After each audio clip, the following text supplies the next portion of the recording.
Hello everybody, in this video I'm going to do a walkthrough of code.org's binary worksheet. Alright, let's get going. For this video, I'm going to assume you already know how binary works, so you're just watching this video to check an answer before turning it in. Okay, so we're going to start with what is actually problem 2 because it's the easiest one to do. So in this one, I'm going from binary to decimal, which is basically translating from computer to human. This problem wants us to complete the chart with all 8-bit binary numbers that have exactly 1, 1. So what does that mean? Well, with these 8 bits, there is 1, 1. It's this one right here. So then I can fill out all the rest of the 8-bit binary numbers with exactly 1 of the number 1. Depending on which year of code.org you're using, this may already be filled out for you. So now we need to complete the chart, and let's do the first one now. So I'll take this first binary number and I'll put it into the Flippy chart. And when I do that, I see I have 1 of the number 4. So 1 of the number 4 is 1 times 4, and that gives me 4. And since there are no other binary numbers, that's my answer, 4. The rest are kind of the same, so I'm going to speed run them now.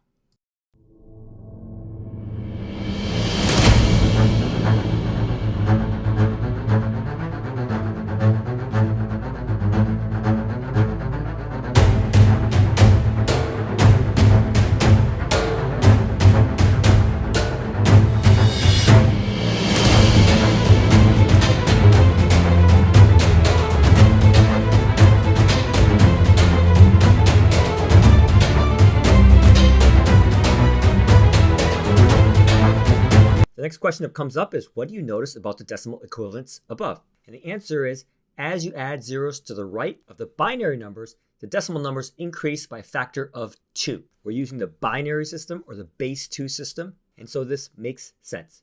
You can make the comparison to our system, the human system, which is the decimal system, or base 10. And as we add zeros to the right, we multiply everything by 10. So hopefully you can see that those are consistent. This next one here asks us to convert decimal to binary. So this is actually problem 1. We've done them out of order, but I think it's a lot easier to do it this way. This is the opposite of the other one. This is the conversion from human to computer. So we're being asked to find the binary equivalents for the decimal numbers below. We've started the first 3. So right now there's no decimal numbers below, but we can put those in. You see the decimal numbers now, 0, 1, 2. The next one will be 3, and then we can put in all the rest of the decimal numbers all the way up to 15. So now we will try to convert 3 decimal 3 to binary. And once again, we will pull out our Flippy. Because the instructions told us we're only working with 4-bit numbers, we can turn off bits 5, 6, 7, and 8. So I'll put in these 4 zeros. Before I do any of them, I'm going to go over the general concept of what we're trying to do. So if I have the decimal number 3, I can rewrite 3 as 2 plus 1. And so if I want to write 3 decimal 3 as binary, I'm going to turn on the bits for 2 and 1.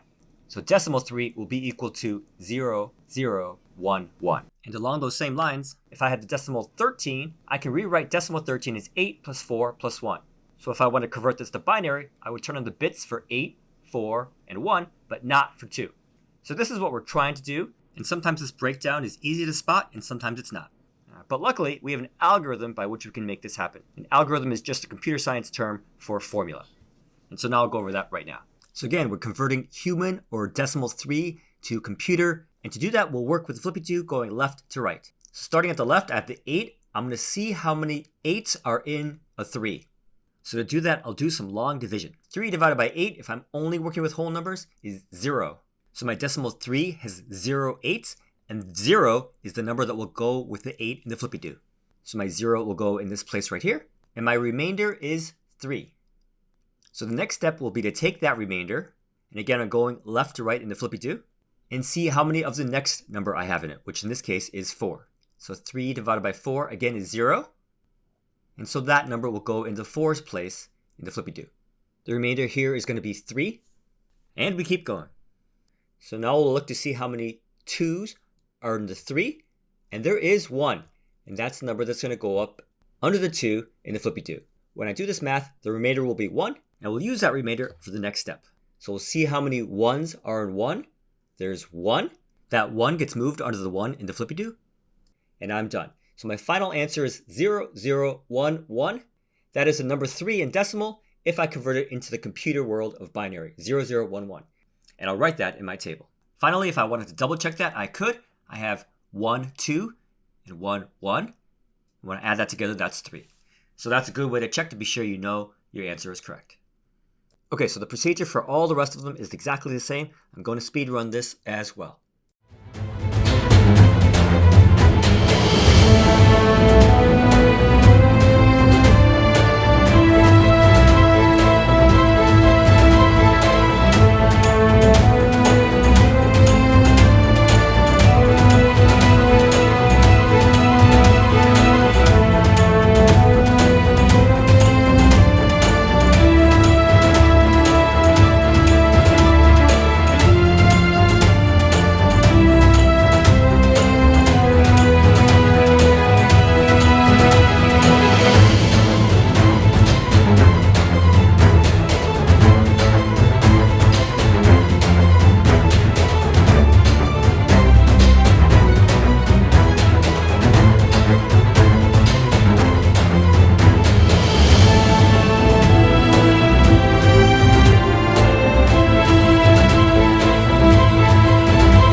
This problem has an extra question. What do you notice when you compare the odd numbers with the even numbers, and what might explain this? Well, here are all the decimal odd numbers, and what you notice is that the 1 bit in all of them is on. So I've highlighted it here. And if you notice, all the bits to the left of that are all even. And there's a definition that we have of even and odd numbers that says that even numbers can be written as 2n, and odd numbers can be written as 2n plus 1. So all the bits to the left of the 1 are all even, which means they can all be written as 2n. So the only time you get that plus 1 is when that 1 bit is turned on. The next section is conversion practice, which is more of what we've done before, except harder. So this is the first part. We're converting binary to decimal. This is converting computer to human. Once again, we'll pull up our Flippy do. So the problem we're solving is binary 100 to decimal. So I'm pointing it out here with the arrow and transferring it over to the Flippy do. So 100 means the bit for 4 is turned on, which means we have 1, 4, but no other bits are turned on. So our total is going to be 4, and that's our answer. Now we've done a lot of problems just like this, so I'm going to speed run the rest of these answers.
Alright, the next set of problems wants us to convert decimal to binary. This is basically converting human to computer.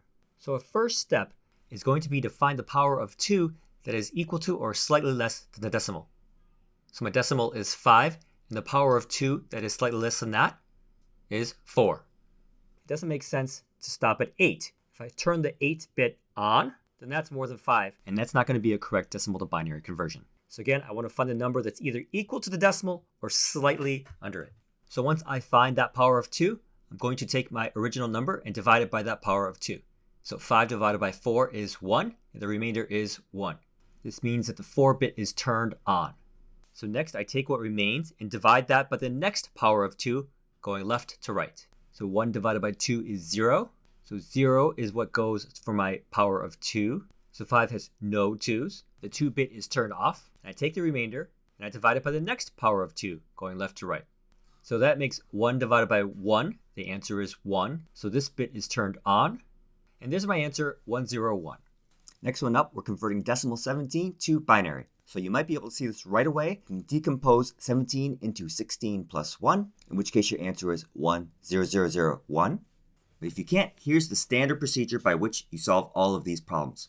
First, you're going to find the power of 2 that is equal to or just slightly less than the decimal. So slightly less than 17 is 16. So you divide 17 by your power of 16, which is 1.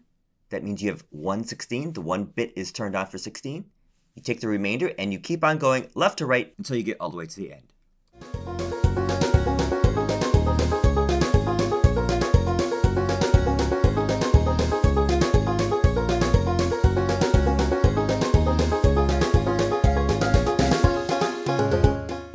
The rest are pretty much the same, so I'm going to speed run it. If you know what you're doing already, you can just fast forward to the solution.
So now we get to the free answer part of the lab, and it asks you what happens when you add a 0 to the right. So with a lot of these AP CSP questions, there are going to be two ways to answer the question: analytical and substitution. So if I solve it analytically, what I see is if I add a 0 to the right, that shifts all the numbers left. And if I shift all the numbers left, that multiplies the number by 2 because we're in base 2. You can see from this row here how that works. 1 to 2 to 4 to 8. That multiplies everything by 2 as we go to the left. So there's your answer. Adding a 0 to the right multiplies things by 2 because it shifts the numbers over by 1 bit. So if I added 2 zeros to the right, that would multiply everything by 4, 2 times 2. And if I added 3 zeros to the right, that would multiply everything by 8, 2 times 2 times 2, and so on and so forth. The second way to solve this problem is with substitution. And truthfully, I find most students have better luck using substitutions to solve their AP CSP problems. So let's just try it. What's 0, 1, 1? Well, if we solve this, it ends up being 3. So now let's try to add a 0 to the right. And when we do that, what do we get? We get 0, 1, 1, 0. And when we do the math, that's 6. So what do we see? It increases by a factor of 2. So then we could do one more. We could do, say, 1, 0. 1, 0 is 2. And when we make 1, 0, 1, 0, 0, that's 4. So we see it's not adding by 3. We're multiplying by 2. And there's your solution. In my opinion, most students are reasonably good by this time at finding patterns. And this is the easier way to solve problems. Again, most students, when they see an AP CSP question like this, they're better using substitution than trying to figure it out analytically. Next question. This question is basically asking what happens when you add a 0 to the left. And once again, we're going to solve this with substitution. So I'll take a number 0011. When I do the math, converting binary to decimal, this ends up being 3. Then I'll take the number 000011. I'll put it into the Flippy do, once again converting binary to decimal. And when I do this, I get the exact same number, which is 3. So the answer is they have the exact same value. And why is that? Well, I do have more bits, but those bits are all off, or 0. So it's like saying 0 times 8, 0 times 16, 0 times 32. None of those are going to change my final number. And if you want to make the analogy to decimal, if I say 0, 10, it's the same as 10. If I say 0, 0, 10, it's still the same as 10. If I add 100,000 zeros, 10, it's still 10. So this is a concept you've already seen with decimal. So that answers code.org's question, which is that the value doesn't change. But there is one other point that comes up, and it's going to be important later, so I'll just mention that now.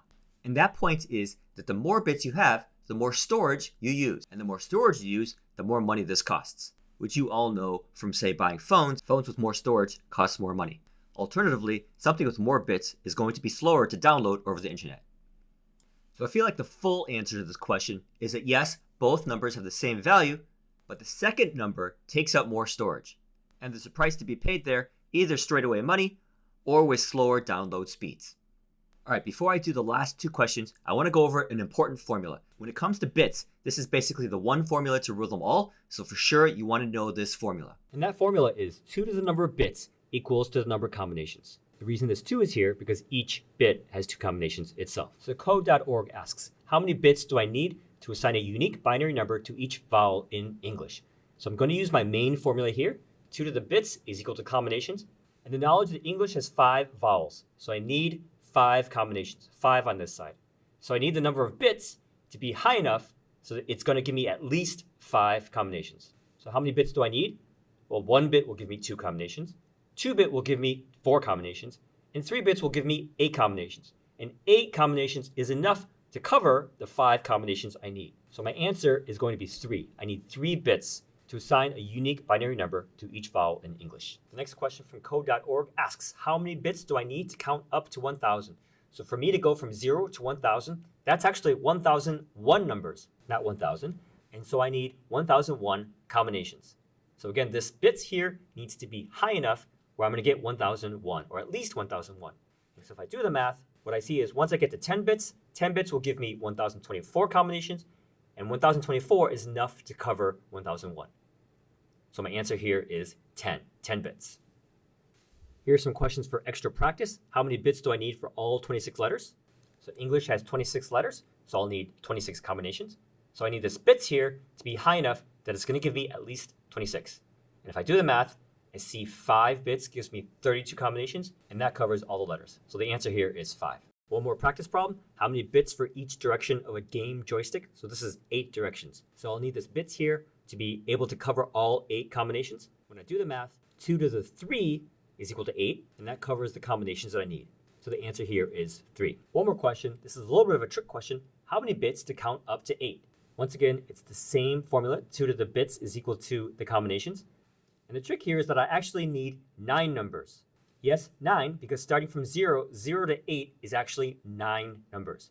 So to make this work, I need 4 bits. 4 bits will give me 16 combinations, and that will cover my 9 numbers. So you want to remember that by convention, numbers start from 0, and that's going to be an extra number you need to keep track of. Finally, I want to point out that students screw this up all the time. They might work it out on the Flippy do, even if they get that starting from 0 means you have an extra number. They'll work it out on the Flippy do, and even if they get that you need an extra number to count to 0, they'll just mess up. They'll read the 2 to the 3, thinks this is the 3rd bit when it's actually the 4th bit, and then everything is wrong. So there are a lot of little silly ways that people screw this up, which is why I think you should not try to solve this problem with the Flippy do. I've seen it too many times. Just remember, 2 to the bits is equal to the combinations, and figure out the number of bits you need that will cover all the combinations you need to keep track of. Just remember the formula. All right, so that's pretty much it. Hope that was useful to you. And if it was, please give this video a like and subscribe to my channel. I'll see you next time.